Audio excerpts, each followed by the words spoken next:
और इसलिए जो ये कहा जाता है कि कश्मीर में लॉ एंड ऑर्डर प्रॉब्लम है, प्रोटेस्ट होता है, क्यों होता है? क्योंकि आप हर किसी लीडरशिप को ख़त्म कर देते हैं, आप गला दबा देते हैं हर किसी लीडरशिप का। अभी अगर आप देखें तो जितने भी मतलब कश्मीरी जो आम आवाम है, लीडरशिप की बात ही छोड़ दीजिए, आम आवाम की कोई बात ही नहीं सुनना चाहता है। सुप्रीम कोर्ट ने कई बार जो है कई सारी जजमेंट्स में इस तरह से बोला है, ये इनडायरेक्टली किया जाता है, आर्टिकल 370 को एक्चुअली हटाया नहीं गया है, आर्टिकल 370 को जो है इनफेक्टिव रेंडर कर दिया गया है। तो जो चीज़ सुप्रीम कोर्ट ने ये कई बार कहा है कि जिस चीज़ को आप इनडायरेक्टली नहीं कर सकते उसको आप डायरेक्टली, जिसको आप डायरेक्टली नहीं कर सकते उसको इनडायरेक्टली नहीं कर सकते, यानी आप बैक डोर से जो है लेजिस्लेशन को मैनिपुलेट करके नहीं कर सकते हैं।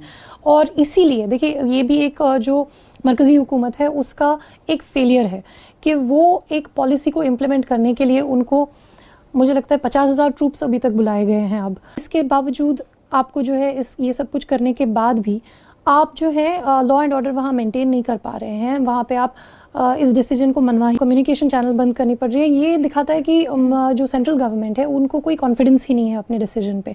जो उन्होंने कानून लाया है वो जानते हैं कि वो गैर कानूनी है, इसीलिए उनको पूरा गैग करना पड़ रहा है लोगों को। सवाल पूरे आवाम के फ्यूचर का है और अभी जो सबसे बड़ी एंग्जाइटी है वो ये है कि लोगों का क्या होगा। हमें खुशी है कि हम इस वक्त पॉलिटिक्स में हैं, क्योंकि हम लोग उम्मीद करते हैं कि हम लोग इस चीज़ के ख़िलाफ़ लड़ पाएंगे। हम लोग ये जो यूनियन टेरिटरी जो बनाया गया है, प्रेसिडेंशियल ऑर्डर जो है, इस सब के ख़िलाफ़ हम लोग आया है वो ये है कि अब लोग एक प्लेटफॉर्म पे आने लगे हैं। तो हमें खुशी है कि हम इस ऐसे वक्त में पॉलिटिक्स में हैं जहाँ पे हम कुछ पॉजिटिव कंट्रीब्यूट कर सकते हैं, जहाँ पे लोगों को हमारी ज़रूरत है। आजकल जहाँ हम लोग सेलिब्रेशन की बात करें, आजकल मोरालिटी जो है पॉलिटिक्स से काफ़ी दूर चली गई है। आजकल लोग लिंचिंग को भी सेलिब्रेट करते हैं। गुजरात में 2002 में दंगा हुआ, उसके बाद गौरव यात्रा निकाली गई। तो सेलिब्रेट तो आज हर किसी चीज़ को, कहीं ब्लड शेड होता है, कहीं पे सिविलियंस को मारा जाता है, बच्चों को पैलेट गन लगते हैं, लोग सेलिब्रेट करते हैं। लोग फेसबुक कमेंट्स में जो है लिखते हैं हाँ हाँ बहुत अच्छा किया।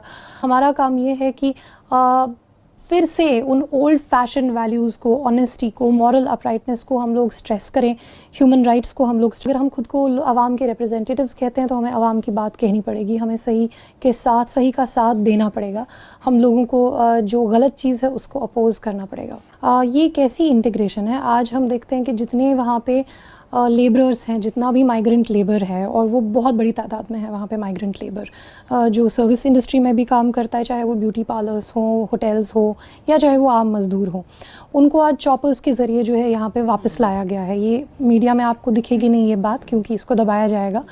टूरिस्ट को आपने बाहर निकाल दिया। और जब हम डेवलपमेंट की बात करते हैं तो ऐसा नहीं है, वहाँ पे ऑलरेडी ताज की प्रॉपर्टी है, वहाँ पे ऑलरेडी ललित की प्रॉपर्टी है, वहाँ पे बड़ी बड़ी कंपनियाँ अपना मोबाइल कंपनीज़ चलाती हैं, वहाँ पे जियो का दफ्तर है, वहाँ पे लीज़ पे लैंड मिलती है।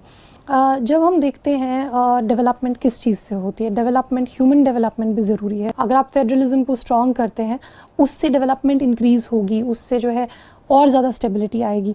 India is a very diverse nation. India में कोई एक तरीके के लोग नहीं रहते हैं, यहाँ पे अलग अलग लैंग्वेज, अलग अलग कल्चर के लोग रहते हैं।